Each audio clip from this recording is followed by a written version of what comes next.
दोस्तों, आप सब लोग सांप और नेवले की दुश्मनी से भांति परिचित होंगे। अपने सांप और नेवले की लड़ाई होते हुए अपनी आंखों से या बहुत सारी वीडियो में जरूर देखा होगा। लेकिन क्या आप जानते हैं कि हमेशा सांप और नेवले के बीच हुई जंग में भला नेवले की जीत और सांप की हार क्यों हो जाती है? हमें पता है कि सांप एक बहुत ही जहरीला जानवर है। अपने जहर के दम पर सांप हाथी जैसे भारी भरकम जानवर को भी मार सकता है, तो भला सांप नेवले के सामने हार क्यों मान लेता है? आखिर नेवले के पास वो कौन सी खूबियां हैं जिनके सामने बिना घुटनों वाला जीव सांप घुटने टेक देता है? और क्या सांप हर बार नेवले से हार जाता है? और क्या नेवले के अलावा कोई अन्य दूसरा जीव भी ऐसा है जिस जीव पर सांप का जहर बेअसर हो जाता है? तो चलिए जानते हैं दोस्तों। सांप और नेवले की लड़ाई में एक बात तो पक्की है कि सांप सिर्फ अपनी जान बचाने के लिए मजबूरन नेवले पर हमला करता है, वही नेवला सांप को मरने और खाने के लिए सांप पर हमला करता है। यानी इतना तो तय है कि इन दोनों जीवन की लड़ाई में लड़ाई होने से पूर्व ही विजेता नेवला होता है। सांप को मार डालने में नेवले की सफलता का कारण उसकी 4 प्रमुख विशेषताएं हैं, जिसमें से एक है नेवले का अत्यधिक फुर्तीला होना है। जो जीव जितना फुर्तीला होता है, उसे सामने वाला जीव उतना ही सुस्त दिखाई पड़ता है। यदि हमें सांप का हमला इतना तेज दिखता है, तो वही हमला एक नेवले को इतना सुस्त दिखाई देता है। अपनी अत्यधिक फुर्ती के कारण नेवला 100 में से 99 मौकों पर सांप के हमले से बच जाता है। लेकिन जब इतने अधिक फुर्तीले नेवले द्वारा हमला किया जाता है, तो सांप नहीं बच पाता। अपने नुकीले दांतों से नेवला सांप की खोपड़ी को तोड़ देता है, जिस वजह से सांप तुरंत मारा जाता है। नेवले की जीत की दूसरी प्रमुख वजह है नेवले के सख्त और तने हुए बाल। जब नेवले की भिड़ंत किसी सांप से होती है, तो ये अपने बालों को उसी तरह से खड़े कर लेता है जैसे सर्दियों के मौसम में हम इंसानों के बाल ठंड लगने से खड़े हो जाते हैं। हमारे बाल खुद में परिवर्तन हमें सर्दी से बचाने के लिए करते हैं, जबकि नेवले के बाल उसे सांप के काटे जाने से बचाने के लिए सीधे तन जाते हैं। सांप के विष वाले दांत ज्यादा लंबे नहीं होते, इसलिए जब सांप नेवले को काटने की कोशिश करता है, तो अधिकतर मौकों पर सांप के दांत नेवले के सख्त बालों में ही जहर उगलकर वापस हो लेते हैं। ये दांत नेवले की त्वचा तक पहुंच ही नहीं पाते। दोस्तों, यदि सांप नेवले को काटने में कामयाब भी हो जाता है, तो नेवले की अन्य खूबियां उसकी जान बचा लेती हैं। आगे बढ़ने से पहले दोस्तों, आप सभी से निवेदन है कि अगर यह दिलचस्प जानकारी आपको पसंद आ रही हो, तो कृपया हमारे चैनल को सब्सक्राइब जरूर कर दें और इस वीडियो को लाइक करना ना भूलें।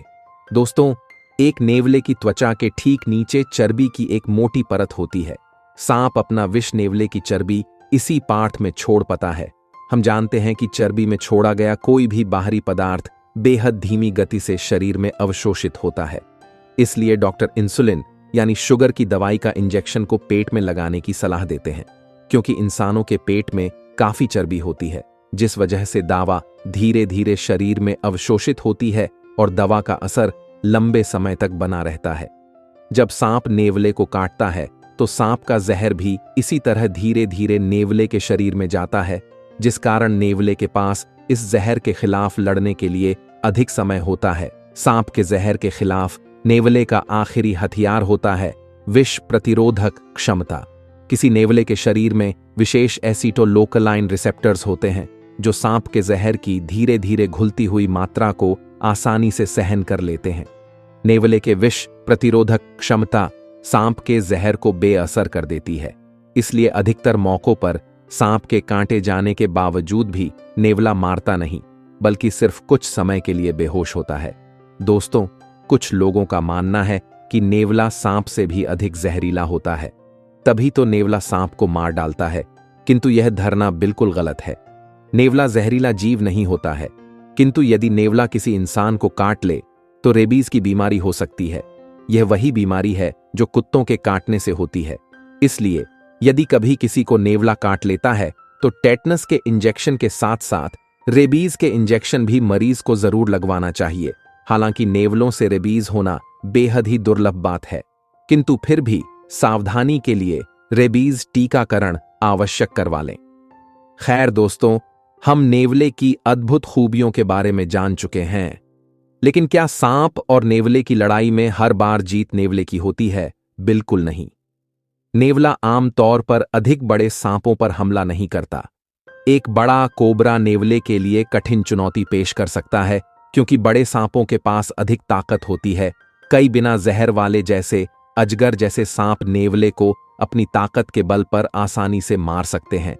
यहां मैं आपको एक और महत्वपूर्ण बात बताना चाहूंगा कि नेवले के अंदर जो एसीटोन रिसेप्टर्स होते हैं, वह सिर्फ न्यूरोटॉक्सिक जहर वाले सांपों से ही नेवले को बचा पाते हैं। न्यूरोटॉक्सिक जहर वाले सांपों में कोबरा और क्रिएट प्रमुख है। वहीं हेमोटॉक्सिक विष वाले सांप जैसे रसेल वाइपर या पिट वाइपर के जहर से नेवला नहीं लड़ पाता। यानी अगर ऐसे सांप नेवले को डस ले तो नेवले पर भी वैसा ही असर होगा जैसा अन्य प्राणियों पर होता है। वैसे आमतौर पर नेवला वाइपर सांपों के दांतों से बचत हुआ उन्हें भी मार डालता है, किंतु यदि मरने से पहले किसी वाइपर ने नेवले को काट लिया हो तो थोड़े समय बाद ही नेवले की मृत्यु हो जाती है। दोस्तों, यह तो हुई नेवले की बात। बेशक सांप एक डरावना जानवर है, किंतु नेवले के आगे सांप ज्यादातर मौकों पर बेबस दिखाई पड़ता है। लेकिन नेवले के अतिरिक्त ऐसे कौन से जीव हैं जिनके सामने दिखाई देते ही सांप भाग खड़ा होता है? इस सूची में सबसे पहला नंबर आता है हनी बजर का। ये एक अद्भुत जानवर है जिसके शरीर में सभी प्रकार के सांपों से लड़ने की शक्ति होती है। न सिर्फ सांप अपितु बिच्छू, मधुमक्खियां या जहरीली मकड़ियों तक के जहर का असर हनी बजर पर नहीं होता। जहरीले से जहरीला सांप जब इसे काटता है तब यह कुछ पल के लिए बेहोश जरूर हो जाता है, लेकिन थोड़ी देर बाद यह उठकर ऐसे दौड़ने लगता है मानो जैसे कुछ हुआ ही ना हो। हनी बजर बहुत ही गुस्सैल और लड़ाकू किस्म का जानवर है। इसे देखते ही सांप सहित सारे जंगली जानवर दूर भाग जाते हैं, क्योंकि इसकी त्वचा इतनी सख्त और मोटी होती है कि बार बार प्रयास करने पर भी शेर, चीता आदि भी इसे नहीं मार पाते। भारत, पाकिस्तान और बांग्लादेश में इसे कब्र बिज्जू कहते हैं। ऐसी मान्यता है कि हनी बजर कब्र से खोदकर मुर्दों तक को भी खा जाता है। हनी बजर के अलावा अमेरिका में पाया जाने वाला एकमात्र मार्सुपियलस प्राणी यानी ऐसा जीव है जिसके पेट के पास कंगारू की भांति अपने बच्चों को रखने की थैली होती है। यह एक निशाचर सर्वाहारी जीव है जो सांपों को खाना बेहद पसंद करता है। यदि सांप इसे काट ले तो यह सांप के जहर को नष्ट करने के लिए एक अनोखा तरीका अपनाता है। वो पसंद से अपने हृदय में धड़कन की गति और श्वास गति को बेहद धीमा कर लेता है। आमतौर पर इसका दिल प्रति मिनट 200 से 250 बार धड़कता है, किंतु यदि कोई सांप इसे काट ले तो यह अपने हृदय को प्रति मिनट 5 से 8 बार ही धड़कता है, ताकि सांप का जहर इसके शरीर में इतनी धीमी गति से फैले कि इसके अंदरूनी अंग उस जहर से प्रभावित ना हो।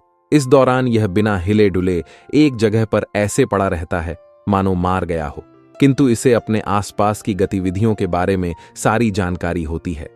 ऐसी हालत में मार्सुपियलस आधे घंटे से लेकर 7 से 8 घंटे तक यूं ही पड़ा रह सकता है। कई बार दूसरे हमलावर जानवरों से खुद के बचाव के लिए भी मार्सुपियलस इसी तरह से मरने का बहाना करता है। इसके अलावा एक पक्षी और भी है जो सांपों को खाने के लिए हमेशा भूखा रहता है, जिसका नाम है सेक्रेटरी बर्ड। यह दुनिया का सबसे लंबा रैप्टर पक्षी है जो जहरीले सांपों का शिकार करने में माहिर होता है, इसलिए यह किलर क्वीन कहलाता है। आपको जानकर यह हैरानी होगी कि इसका कद इंसानों जितना लंबा होता है, जिसके पैर लंबे और काफी ताकतवर होते हैं।